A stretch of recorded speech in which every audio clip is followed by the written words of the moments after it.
이제 우리 하나님의 말씀을 보겠습니다. 우리에게 주시는 하나님의 말씀은 누가복음 8장 14절 말씀입니다. 신약성경 누가복음 8장 14절 말씀, 우리 다 함께 합독할 때 하나님의 음성을 다 함께 듣겠습니다. 가시떨기에 떨어졌다라는 것은 말씀은 들은 자이나 지내는 중 이생의 염려와 재물과 향락의 기운이 막혀 온전히 결실하지 못하는 자요. 아멘. 저는 오늘 말씀은 지식할 수 있는가? 라는 제목으로 하나님의 말씀을 함께 나누겠습니다. 여러분에게 하나 묻겠습니다. 여러분의 마음속에 하나님의 말씀이 계십니까? 네.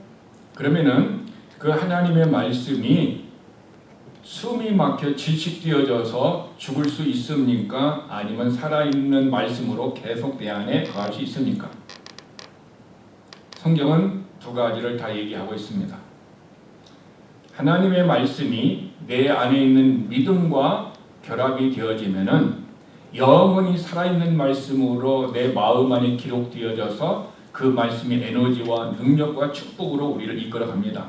그런데 들어왔던 하나님의 말씀이 무엇에 의하여서 하나님의 말씀이 숨이 막혀 질식되어 죽을 수 있다라고 성경은 얘기하고 있습니다. 그러므로 우리가 말씀을 많이 배우고 설교를 많이 들었어도 그 말씀이 내 안에 기록되지 아니하면은 마귀에게 빼앗겨서 없든지 아니면 말씀이 내 안에서 숨이 막혀 죽는 현상 때문에 우리 안에 말씀이 없을 수 있다라는 것이 하나님의 가르침입니다. 그러면은 하나님의 말씀이 무엇 때문에 죽고 무엇 때문에 질식되어서 숨이 막힙니까? 오늘 본문은 이렇게 얘기합니다. 가시떨기에 떨어졌다라는 것은 즉 사람의 마음이 가시나무와 같은 마음의 밭이 있음을 얘기하고 있습니다.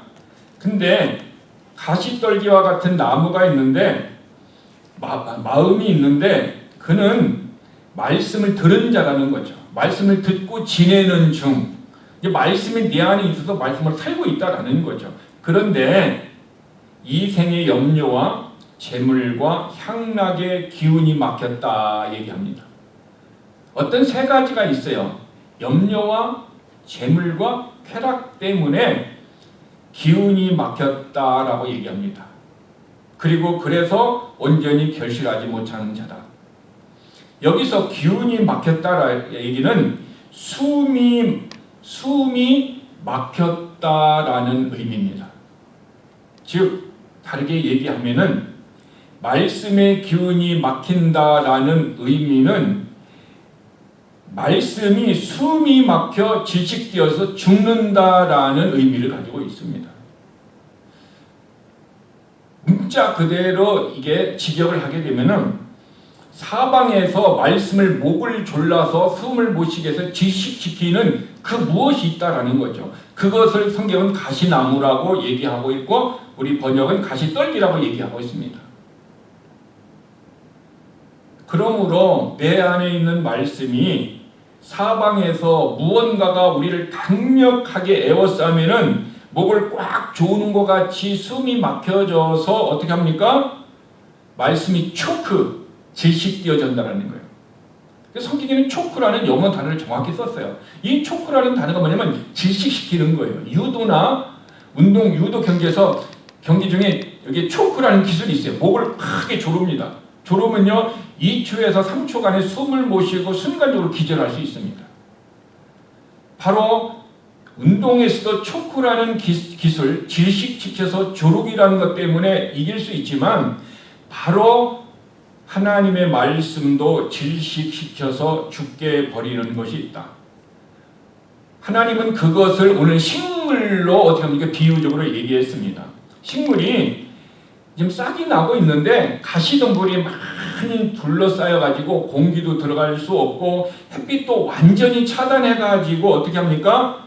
결국 그 싹이 질식해서 죽고 만다라는 것입니다. 여러분 잔디를 깎아보셨죠? 근데 잔디를 2주일이나 한 달에 한 번 이렇게 깎을 수도 있습니다.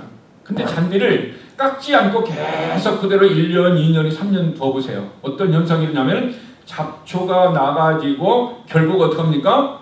잡초가 영양분을 다 뽑아 먹으니까 잔디가 영양분을 먹지 못해서 잡초는 싹 없어지고 이 빠르면 2년, 길게는 3년 정도만 되면은 다 잡초밭이 되어버리고 합니다.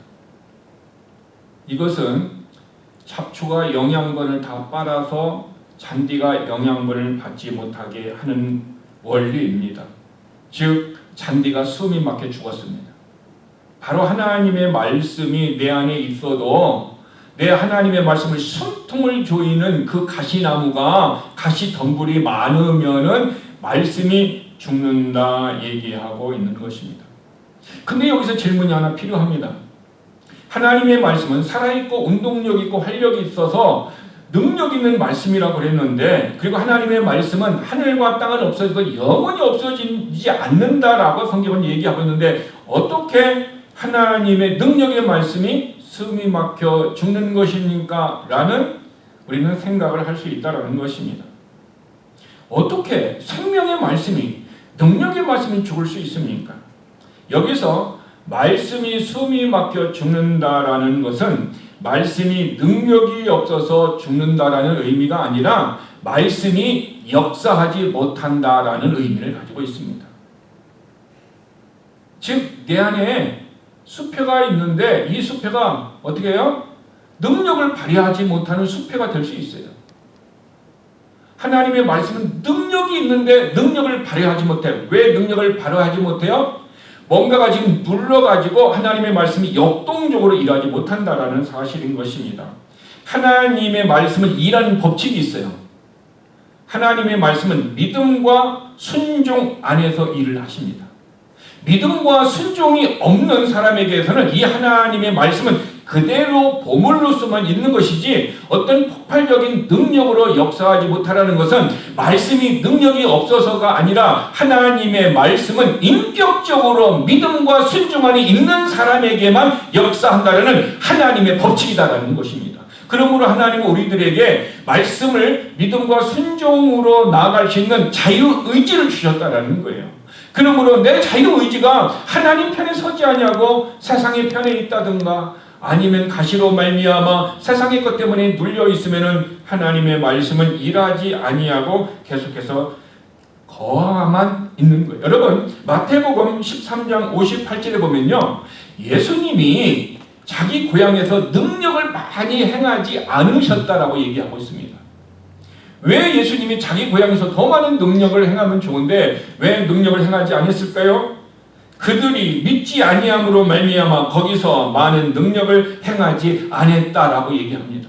즉 하나님의 말씀의 능력과 예수님은 능력 자체인데 지금 그들이 믿음으로 말미암아 예수님을 대접하거나 예수님을 섬기지 않고 예수님의 능력을 어떻게 합니까? 무시했기 때문에 하나님의 능력이 예수님을 통하여 나타나고 있지 않다라는 사실인 것입니다.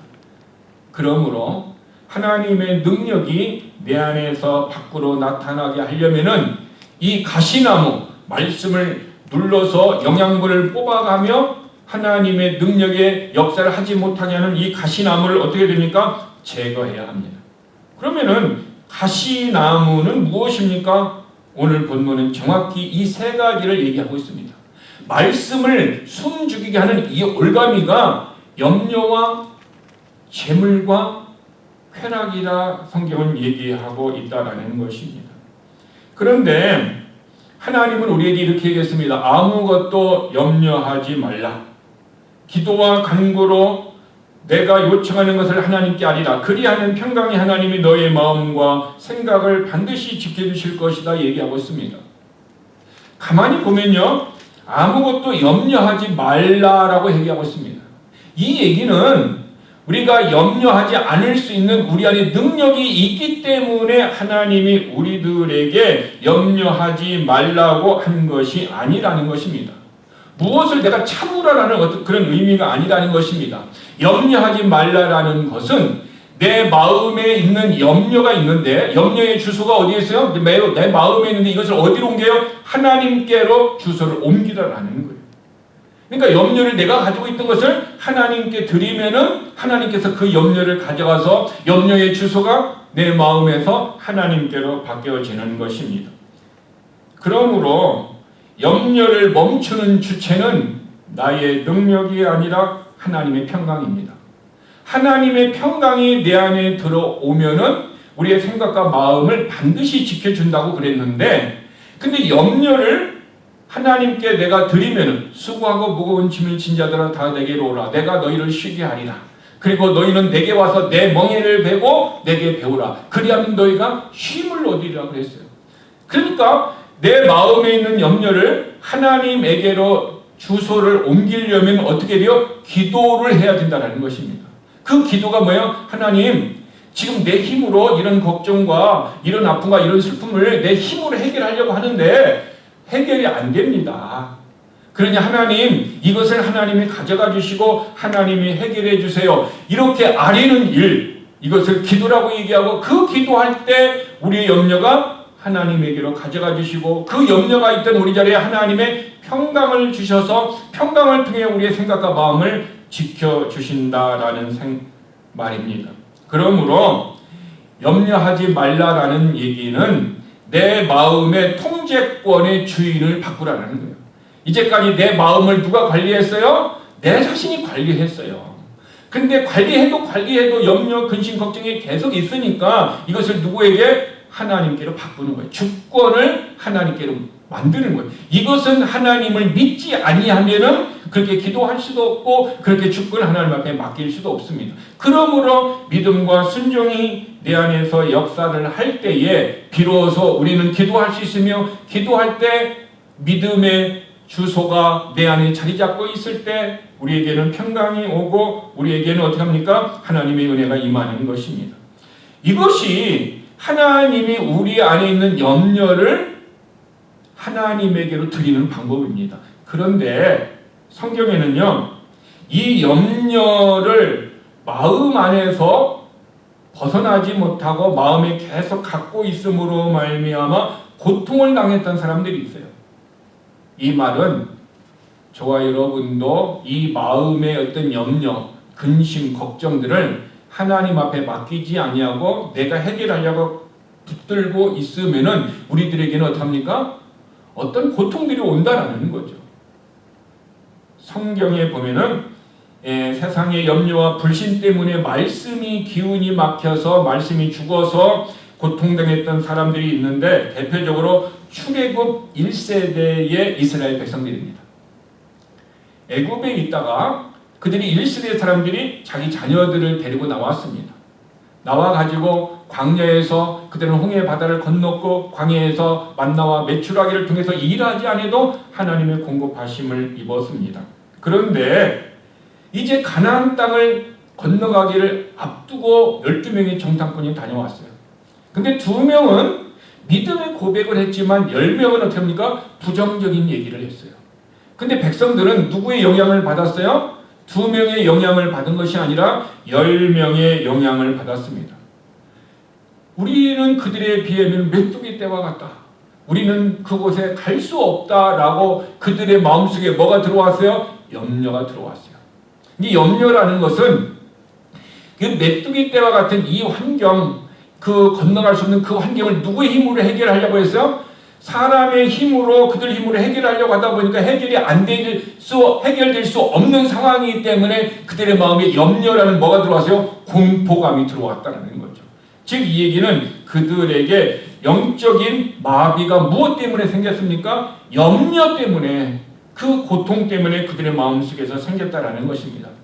그렇게 생긴 그들을 향하여 히브리서는 그들에게 이렇게 표현했습니다. 히브리서 4장 2절에 그들과 같이 우리도 복음 전함을 받은 자이나 들은 바 그 말씀이 그들에게 유익하지 못한 것은 듣는 자가 믿음과 결합하지 아니함이라 했습니다.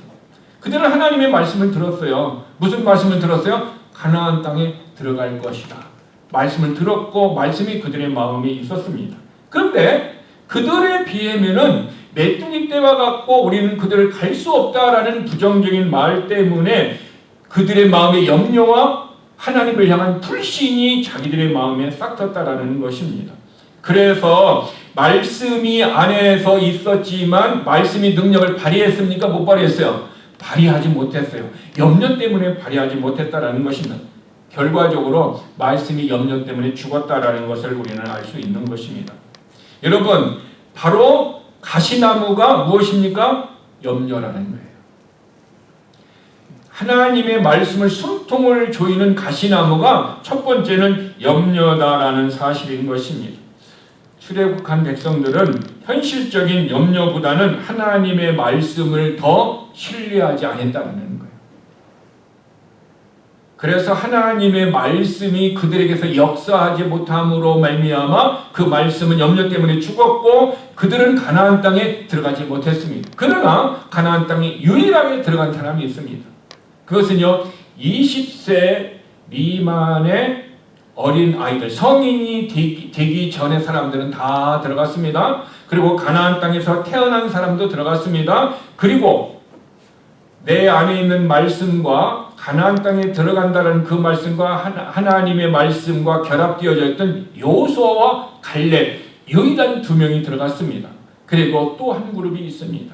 그 그룹은 레위 지파만이 들어갔습니다. 왜냐하면 레위 지파는 하나님의 제사를 진행해야 하기 때문에 하나님께서는 레위 지파는 다 죽이지 아니하고 들어갔다라는 것입니다.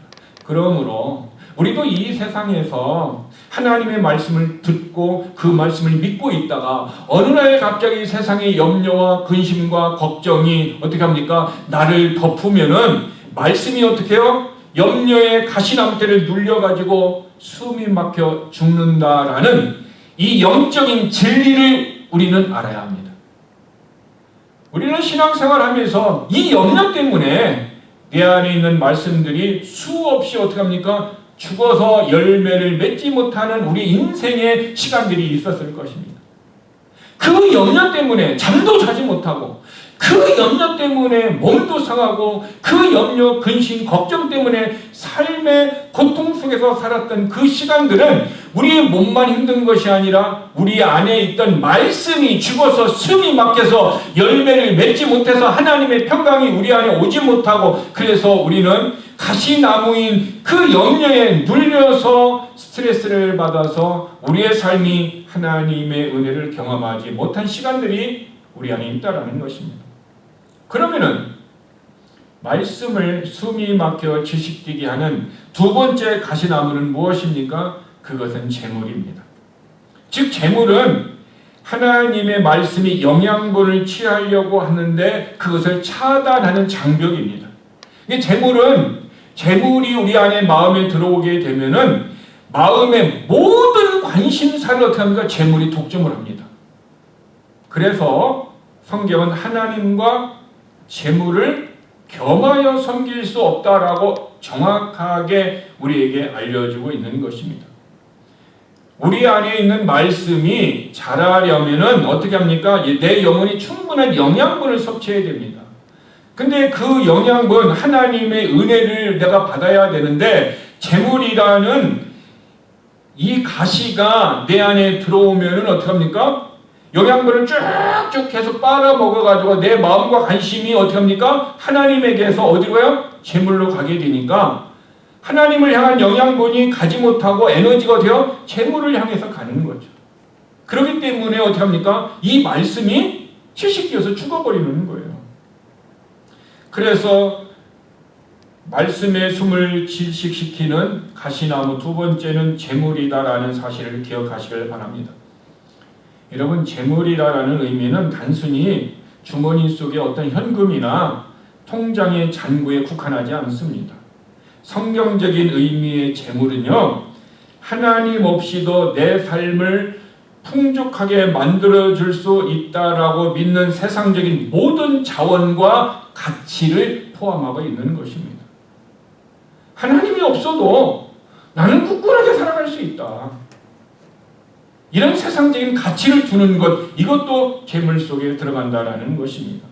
단순히 돈 그 자체만을 얘기하는 것이 아니라 이 정도 소유하였으면 내 미래는 좀 안전해. 더 나아가 이 정도 내가 준비했으면 나의 후손도 나의 자녀들도 안전해. 이것만 있으면 나를 보호할 수 있다라고 느끼게 만드는 세상적인 안전장치와 이런 안락함을 재물은 포함하고 있다라는 것입니다. 어쩌면 이것은 남들에게 인정받고요, 내 삶을 풍부하게 만들려는 사회적인 어떤 지위나 권력이나 명예나 학벌이나 성공 등을 삶을 채워주는 이런 자원 전체를 포함하는 것이 재물 속에 있다라는 것입니다.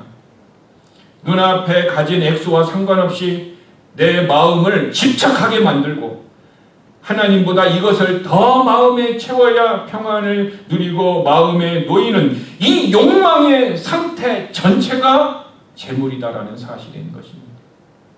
그래서 그것 때문에 하나님을 포기하고 우리는 세상에 재물이 주는 그 안락함, 재물과 있는 어떤 그런 가치에 우리 인생을 올인하는 사람들을 우리는 주변에서 보았습니다. 근데 그런 사람들이 어떻게 했습니까? 그 재물 때문에 말씀이 다 죽고 없어졌습니다. 그래서 결국 말씀으로 기도하지 못하고 말씀으로 살지 못하고 힘들고 어려울 때 말씀의 소망 가운데 부활의 믿음으로 일어나지 못하고 결국 그들의 삶은 자기의 마음속에서 있는 하나님의 말씀이 질식시켜서 죽었기 때문인 것입니다. 염려가 내 힘으로 어떤 일을 행하려고 막 능력을 통하여 그 일을 해결하려고 하는 어떤 공포와 같은 두려움이라면은 재물은 하나님 대신 재물이 나를 구원하고 지켜줄 것이라는 착각하는 믿음이다라는 사실인 것입니다. 그래서 결국 그것 때문에 우리 안에 있는 말씀이 숨이 막혀서 내 삶을 영적으로 자라나지 못하게 하고 내 안에 영적인 열매가 없고 하나님으로 부유하지 못하고 세상으로만 부유하려고 하는 그런 것들이 우리 안에 있는 하나님의 말씀을 죽게 합니다. 성경에 하나님보다도 아니면 영원한 생명, 영생보다도 구원보다도 재물을 더 귀하게 신뢰했던 한 청년이 있습니다. 한마디로 얘기하면 재물의 유혹 때문에 그는 들었던 하나님의 말씀이 숨이 막혀 죽음으로 말미암아 그의 인생은 영생을 포기하고 그는 예수님을 떠나간 청년입니다. 한 청년이 예수님께 왔습니다. 그러니 이렇게 얘기합니다. 나는 계명을 잘 지켰습니다. 그리고 나는 하나님 앞에 믿음으로 살았습니다. 그러면 내가 어떻게 하면 영생을 얻을 수 있습니까? 물어봤습니다. 그때 주님이 이렇게 얘기합니다. 내 소유를 팔아 가난한 자들에게 주라. 그리고 와서 나를 따르라. 이렇게 얘기합니다. 이 말씀을 듣자마자 이 청년의 마음속에서는 무엇이 있었습니까? 말씀을 듣고 나서 근심이 들어왔다 그랬어요. 지금 재물을 내가 포기하고 예수님 앞에 갈 거냐? 아니면 재물을 나의 인생의 주인으로 모시고 영생을 포기할 거냐라는 갈등이 그의 마음속에 있었다. 이 얘기는 그의 마음속에 염려가 좀 있었다라는 거죠. 하나님의 말씀은 영생을 준다. 그러나 재물은 내 인생을 책임져주고 행복하게 한다. 이 두 가지의 갈등이 있었기 때문에 그가 근심하고 예수님을 떠나갔다라는 얘기는 그의 마음속에 큰 재물이 어떻게 합니까? 하나님의 말씀을 숨이 막히게 만들었다라는 것을 얘기합니다. 결국 그는 영생을 포기하고 재물이 많은 고로 근심하여 떠나갔다라고 성경은 얘기하고 있습니다. 어쩌면요, 우리들의 삶에서도 과거에 물질을 더 얻기 위해서, 물질을 조금만 더 내가 더 벌기 위하여서 우리는 말씀을 거부하고 하나님의 뜻을 포기하고 우리는 달콤한 그 물질을 위하여서 우리의 시간과 인생과 모든 것을 드리는 시간들이 우리 인생 가운데 있었다라면은 그때 우리는 어떻게 했습니까? 말씀을 숨이 막혀게 하면서 죽은 거예요.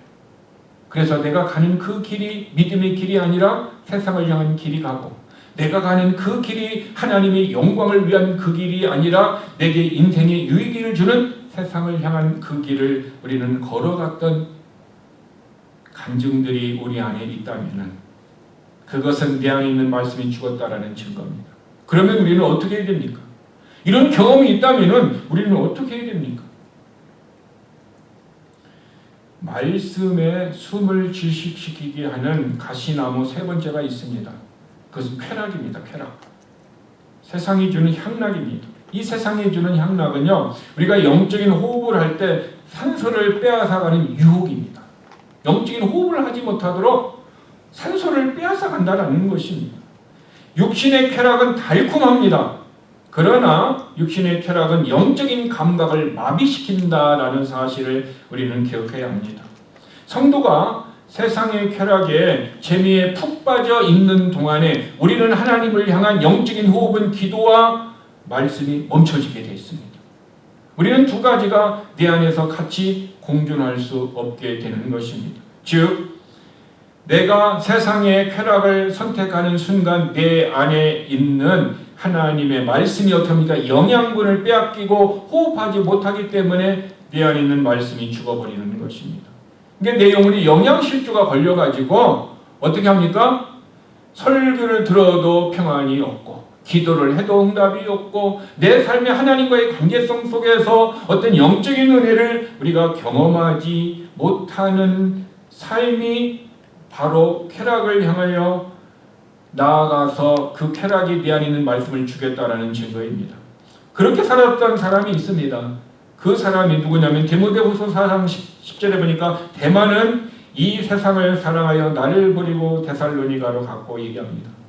대만은요, 초신자가 아닙니다.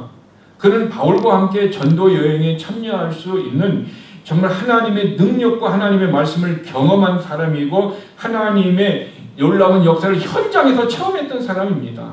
그런데 대마의 마음속에 가시나무가 작동을 하는 것입니다. 그 가시나무의 작동이 뭡니까? 세상의 쾌락들이 이 안에서 역사하는 거예요. 왜 설교를 하다 보니 힘들고 어렵고 고난과 시련이 옵니다.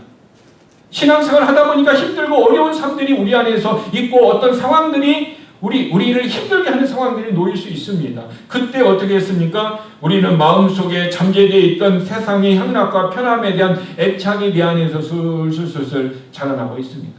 바로 대마가 그랬습니다. 그래서 대마는 어떻게 했습니까? 선교단체를 떠나서 하나님을 떠나서 세상을 향하여 인생의 방향을 바꿔서 떠나갔습니다. 그래서 성경은 대마는 이 세상을 사랑하여 바울을 버리고 데살로니가로 갔다 얘기하고 있습니다. 대마는 하나님의 말씀을 몸소 경험한 사람입니다. 대마는 세상의 향락이라는 그런 가시나무가 영적 호흡을 막아버려서 결국 하나님을 향한 인생의 길에서 뒤를 돌아서 세상을 향하여 갔습니다. 무엇 때문에 갔습니까? 내 안에 있는 말씀이 어떻게 합니까? 숨이 막혀 죽어서 말씀이 내 안에서 에너지로 능력으로 역사하지 않았기 때문인 것입니다. 우리의 인생도 뒤돌아보면 대마와 같은 시간들이 있었습니다. 어쩌면 지금도 우리는 우리 주변의 사람들이 세상을 사랑해서 대마와 같이 하나님을 등지고 세상을 향하여 가고 있고 세상 속에 있는 우리의 가족들이 있을 수 있고 우리의 친척들이 있을 수 있고 우리의 주변의 사람들이 있을 수 있습니다. 그러면 우리는 어떻게 해야 됩니까? 그대로 보고 있어야 됩니까? 우리는 그들을 위해서 기도해 줘야 합니다. 만약에 우리가 세상의 염려와 재물과 쾌락의 유혹에 내 안에 있는 하나님의 말씀이 모두 죽게 되면은 나타나는 현상이 있습니다. 그 현상이 무엇이냐면은 우리의 삶이 말씀 따로 삶 따로 사람이 이중적인 생활을 합니다. 이중적인 생활을 한다라는 것은 이런 사람들은 언제부턴가 이렇게 불렀습니다. 썬데이 크리스찬이라고 불렀습니다. 썬데이 크리스찬이란 어떤 의미입니까? 썬데이는 주일날만 신앙생활을 하고 나머지 6일은 어때요? 신앙생활을 하지 않는 거예요. 그러니까 나도 모르게 내 삶이 이중적인 삶에 노출되었다라는 것입니다. 이런 썬데이 크리스찬들은 어떻게 합니까? 예배 시간에는 말씀에 공감하고 눈물도 흘립니다. 그런데 예배당에 문을 나서는 순간부터 하나님을 전혀 의식하지 않고 세상을 의식하며 세상의 방식대로 그의 삶이 모두가 간다는 것입니다. 이들은요, 머리로는 말씀의 지식을 많이 알고 있으나 성품이 변하거나 그의 삶이 태도가 진짜 열매가 있는 크리스찬의 삶으로 가지 않습니다. 그러므로 우리들은 썬데이 크리스찬이 아니라 에브리데이 크리스찬이 되어야 된다는 거예요. 주일날에는 의식 속에서 하나님을 예배하는 신앙생활이지만 6일 동안에는 나의 가정이나 학교나 어떻게 해요? 우리의 비즈니스에서 6일 동안 우리의 신앙생활이 필요하다는 것입니다. 그렇게 6일 동안 신앙생활 할 때 우리는 내 안에 있는 말씀이 숨이 막혀 죽지 않고 그 말씀이 에너지가 되어서 위로가 되고 그 말씀이 힘이 되어서 우리의 삶이 세상을 이길 수 있도록 하나님이 도와주시는 것입니다. 가시나무가요, 우리의 영적인 호흡을 막으면 성도는 결정적인 순간에요, 믿음 대신 손해가 되나 이익이 되나 계산해서 결정을 합니다. 우리가 어떤 일을 결정을 해야 할 때 믿음을 통하여 하나님의 말씀을 따라 결정하는 사람은 말씀이 그 안에서 아직 살아 있습니다. 근데 어떤 일을 결정해야 되는데 내가 믿음으로 결정하지 않고 이 일을 하게 되면 내가 손해가 되는가? 이 일을 하면 내가 이익이 되는가? 머리로 계산하는 사람은 바로 어떻게 했습니까? 내가 지금 말씀이 내 안에서 죽어 있거나 지금 말씀이 내 안에서 역사하고 있는 것을 어떻게 합니까? 그가 거부할 때에 그런 이익이 되는 계산을 선택을 하게 된다는 것입니다. 그러므로 크리스찬의 삶이요, 이것이 굉장히 중요해요. 말씀이 내 안에 없어지면 저 자신도 어떤 일을 할 때 이익이 돼, 내가 손해가 돼, 중심이 되어서 결정할 수 있어요.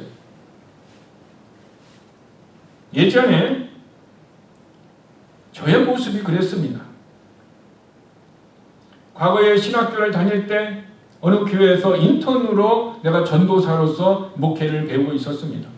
그때 이렇게 기도했습니다. 하나님, 나를 큰 교회에 보내주셔서 내가 많은 것을 배우게 하고 그리고 큰 교회를 통해서 내가 많은 유익한 것을 배워서 그리고 내가 목회를 할 수 있도록 도와주세요. 눈에 보이는 뭐요? 유익을 목표로 제가 기도를 했었습니다. 저는 그것이 내 안에 있는 말씀이 죽고 빼앗아 간다라는 그런 영적인 지식이 전혀 없었습니다. 근데 어느 날 담임 목사님과 함께 내가 알지 못하는 어떤 전도사님의 목사 안수식에 참여했습니다. 왜냐하면 담임 목사님이 앞으로 이 전도사가 목사 안수를 받으려면 이런 의식을 한번 보는 것도 좋겠다 싶어갖고 저를 데리고 갔습니다. 그리고 모든 것이 다 끝났습니다. 그리고 마지막에 다 일어나서 안수를 받은 목사가 축도하기 전에 마지막으로 부름받아 나서님은 어디든지 가오리다 라는 그 찬양을 부르는 시간이었습니다. 그때 하나님이 부름받아 나서님은 어디든지 가오리다 라는 그 한 소절을 내가 부르는 순간 하나님의 말씀이 제 안에 깊이 있게 성령님을 통하여 터치했습니다. 부름받아 나서님은 어디든지 가느냐? 거짓말하지 말라. 너는 지금 기도하기를 부름받아 나서님은 큰 교회를 향하여 간다라고 기도하고 있지 않느냐? 너는 지금 마음으로 소원하는 것과 너의 기도가 지금 이중생활이고 있다라는 것을 주님이 순간적으로 저에게 깨닫게 해줬습니다. 아골골짝 빈들에도 가오리다 얘기하지만 나는 고칠고 힘들고 그런 개척교회의 삶보다는 나는 큰 교회에서 어떤 풍요하고 큰 교회에서의 어떤 많은 존경을 받을 수 있는 이 길을 선택하며 가고 싶은 내 마음의 이중적인 것을 주님이 저에게 깨닫게 해주셨습니다. 저는 그 찬양을 부르다가 더 이상 부를 수가 없었습니다.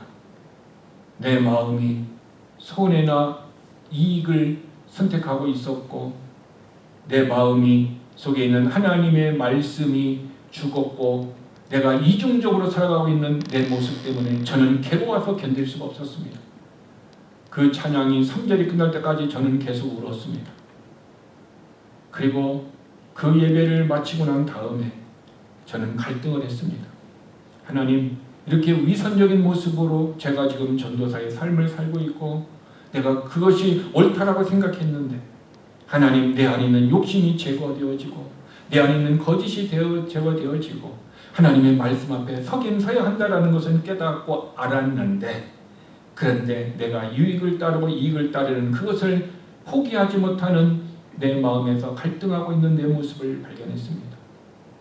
저는 그것을 여전히 포기하지 못하고 내 마음에 품고 있었고, 여전히 성령님은 그것을 포기하고 이중적인 생활을 포기하고 손해나 이익을 위하여 너의 인생과 목회를 살지 않도록 성령님이 계속 권면하는 모습을 저는 1년 동안 아무도 모르게 혼자 갈등하고 있었습니다. 그러던 어느 날 수고하고 무거운 짐을 진 자들아 다 내게로 오라. 내가 너희를 쉬게 하리라. 내 마음은 온유하고 겸손하니 너희는 내게 와서 내 멍에를 메고 내게 배우라. 결국 그리하면 너희가 쉼을 얻는 방법은 주님의 멍에를 메고 주님에게 모든 것을 맡기고 주님에게 배울 때 힘을 얻는다. 그때 평강이 들어온다라는 것입니다. 그래서 저는 그 모든 것을 다 버렸습니다. 내 기도 제목을 다 쓰레기통에 버렸습니다. 그리고 내 마음속에 평생 간증할 수 있는, 그 당시에는 찬송가 355장이었습니다. 그것을 주님이 제 마음속에 깊이 새겨 주셨습니다. 저는 그 이후에 주님 앞에 그렇게 기도했습니다. 주님이 원하시는 그곳에 가고 주님이 원하시는 그곳에서 제가 머물겠습니다. 그럼에도 불구하고 저의 삶은 힘들었고 저의 삶은 고통 속에서 많이 있었습니다. 그때마다 어떻게 했습니까? 대마와 같이 세상의 유혹들이 제 마음속에서 오고 있습니다. 그럼에도 불구하고 대마와 같이 세상을 향하여 넘어지지 않고 하나님이 그때 주셨던 진실된 마음으로 살고자 하는 그 말씀을 가지고 내 안에 나타날 때마다 이 재물에 대한 그 유혹을, 그 쾌락을 계속해서 제거할 수 있었던 그 힘은 내 안에서 말씀이 죽지 않고 그 말씀을 붙들었기 때문에 제가 하나님의 은혜를 입을 수 있었고 여기까지 올 수 있었던 것입니다. 우리에게 이런 저와 같은 갈등과 아픔들이 우리 인생 가운데 우리는 계속해서 올 것입니다. 우리는 그때마다 어떻게 됩니까? 하나님의 말씀을 붙들고 그 말씀이 나를 책임지고, 그러므로 나의 모든 염려와 내 인생을 내가 책임지려고 하지 말고 우리 교회를 내가 책임지려고 하지 말고 오직 하나님 앞에 맡길 때 그때 염려가 제거되어지고 하나님의 평강이 올 것이며, 내가 나의 인생을 윤택하게 하고 나의 인생의 세상의 그 어떤 것보다도 소중하게 여기는 그런 재물과 같은 그런 모든 것을 포기하고 오직 예수 그리스도만이 우리 교회를 책임지고 내 인생을 책임지고 우리의 자녀들과 우리의 모든 것을 책임질 수 있다는 절대적인 주님을 의지한다면 주님께서 우리 안에 있는 말씀을 붙들어 주실 것이며 내 안에 있는 가시나무를 제거하여 주실 줄 믿습니다. 그래서 하나님의 말씀이 내 안에 있는 사람들은 말씀이 유혹에 의해서 넘어지지 않는 사람들이 성경에 있는데 그 사람들 중에서 다니엘과 세 친구가 있었습니다. 다니엘과 세 친구에게 유혹합니다. 우상에게 절하기만 하면, 금신상에게 절하기만 하면 어떻게 합니까? 풀무불에서 건져내 주겠다. 그리고 너희들의 삶을 보증해 주겠다라는 거예요. 그럼에도 불구하고 그들은 어떻게 합니까? 내 안에는 하나님의 말씀을 죽일 수 없고 내 안에는 하나님의 말씀대로 불순종할 수 없어서 그들은 어떻게 했습니까? 풀무불 속에 들어가는 고통이 있었습니다. 그때 하나님께서 풀무불에 집어넣는 병사는 그 풀무불의 뜨거움 때문에 불에 타 죽었지만은, 그러나 풀무불 속에 들어갔던 그들은 어떻게 했습니까? 머리카락 하나도 걸리지 않도록 하나님이 그들을 지키시고 보호해 주셨고 더 나아가 바벨론 나라에서 그들을 높여 주셨다는 것입니다. 여러분, 요셉을 보세요. 요셉은 젊은 나이에 항상 정욕이 왕성한 나이에 보디발의 아내가 유혹합니다. 계속해서 유혹합니다. 넘어질 수도 있습니다. 그런데 요셉은 넘어지지 않습니다. 하나님이 지금 나를 보고 있는데 내가 어떻게 하면 좋겠습니까? 하고 하나님과의 관계에서 그 말씀을 붙들고 승리했기 때문에 유혹을 이길 수 있었다는 것입니다. 우리가 죄를 이기고 재물의 유혹을 이기고 어떤 세상의 염려를 이기고 어떤 향락과 쾌락을 이길 수 있는 것은 내 안에 계신 성령의 능력이 하나님의 말씀을 통하여 우리를 붙들어 주신다면 우리는 게하시와 같이 물질 때문에 인생이 넘어지지 아니하고 유다 때문에 작은 물질 때문에 재물 때문에 인생이 넘어지지 않고 오직 다니엘과 요셉과 같이 하나님께서 우리를 들어 쓰실 줄 믿습니다. 우리의 신앙생활이 성령으로 시작했습니다. 그러므로 우리의 인생도 무엇으로 마쳐야 됩니까? 성령의 능력으로 마쳐야 됩니다. 우리는 인생의 과정 중에서 때로는 이 가시나무가 우리 안에 들어와서 우리의 삶에서 말씀이 무너지고 말씀이 없어서 우리는 과거에 흔들리고 지쳤고 넘어졌고 많은 손실이 있는 경험이 있다 할지라도 이제부터라도 하나님, 내가 하나님의 말씀과 은혜대로 살겠사오니 성령님 도와주옵소서. 나도 내 마음을 움직일 수 없사오니 내 마음에 성령의 능력을 부어주셔서 말씀으로 사로잡히고 성령에 사로잡혀 주셔서 하나님의 은혜로 살 수 있도록 도와주세요. 이렇게 우리가 기도하고 이렇게 우리가 하나님 앞에 나아간다면 하나님은 우리에게 은혜를 베풀어 주실 줄 믿습니다. 마지막으로 어거스틴의 말을 인용하기를 원합니다. 어거스틴은 이런 얘기를 했습니다. 날아다니는 새가 공중에서 내 머리에 똥을 싸는 것은 어쩔 수 없지만 내 머리에 둥지를 틀게 해서는 안 된다. 무엇입니까? 세상의 염려와 또한 재물의 어떤 유혹과 어떤 쾌락의 향락들이 잠시 우리 안에 들어와서 머물 수는 있으나 그러나 그 가시나무가 내 안에 있는 말씀을 죽게 해서는 안 됩니다. 그리하면 말씀이 언젠가는 다시 구루토기와 같이 다시 하나님의 미랄이 썩어서 많은 열매를 맺을 것입니다. 우리 교회가 우리들의 삶이 우리들의 자녀와 우리들의 가정이 다시 말씀을 숨죽이게 하는 가시나무의 삶에서 승리하고 다시 하나님의 은혜를 입어 열매를 맺을 수 있는 귀한 복된 삶이 되기를 예수님의 이름으로 축복합니다.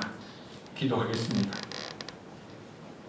하나님, 가룟 유다와 게하시는 손해와 이익을 계산함으로 말미암아 그들이 당장 재물과 이익을 얻은 것 같았으나 결국 그들은 영적인 호흡에 막혀 인생 전체를 망쳤습니다. 그러나 손해와 이익을 계산하지 않고 오직 믿음과 순종을 따라 하나님의 말씀을 쫓아갔던 다니엘과 요셉은 당장 죽음이나 감옥이라는 엄청난 손해를 보았으나 하나님께서 그 삶을 책임지시고 비교할 수 없는 존귀한 열매를 맺게 하셨습니다. 하나님, 우리의 신앙생활이 성령으로 시작하였다면 이제 육체로 마치는 그런 어리석음에 빠지지 않도록 성령님 우리의 마음을 붙들어 주시옵소서.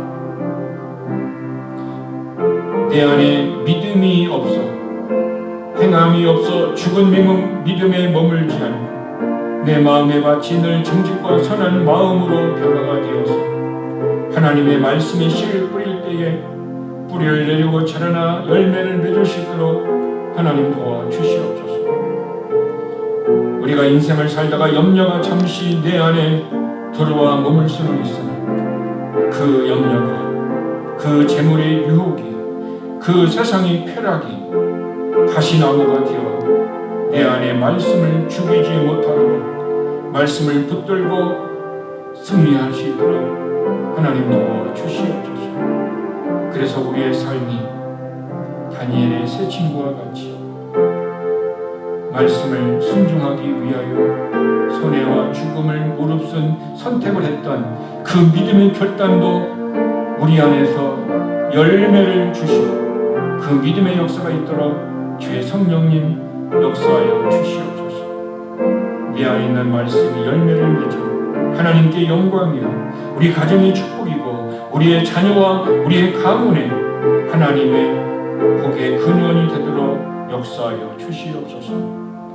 아버지 하나님, 오늘 하나님 앞에 예배자로 나올 때에 하나님 앞에 10의 1조로 주일 헌금 또한 감사 헌금으로 주님 앞에 드립니다. 물질을 드리는 성도들의 삶 속에 물질의 고통을 넘어지 않고 물질의 부유함으로 채워지도록 하나님 역사하여 주시옵시고 오늘 몸이 제물이 되어 이삭과 같이 하나님 앞에 드린 우리 성도들의 몸이 아버지 하나님 질병에서 해방되게 하여 주시고 고통과 아픔과 어떤 그 어려움에서도 우리의 몸이 위로를 얻고 치료함을 얻을 수 있도록 하나님 도와주시옵소서. 날마다 우리의 몸을 하나님 앞에 산제물로 드리시는 그런 영적인 믿음의 부유함으로 살아가고 하나님으로 부유한 삶이 되도록 하나님 축복하여 주시옵소서. 그래서 우리 교회의 모든 성도들이 영육간에 하나님의 은혜를 입어 그리스도의 향기를 뿜어내며 많은 사람들에게 말씀의 열매를 주는 귀한 복된 삶이 되도록 하나님 축복하여 주시옵소서. 예수님의 이름으로 기도드렸습니다.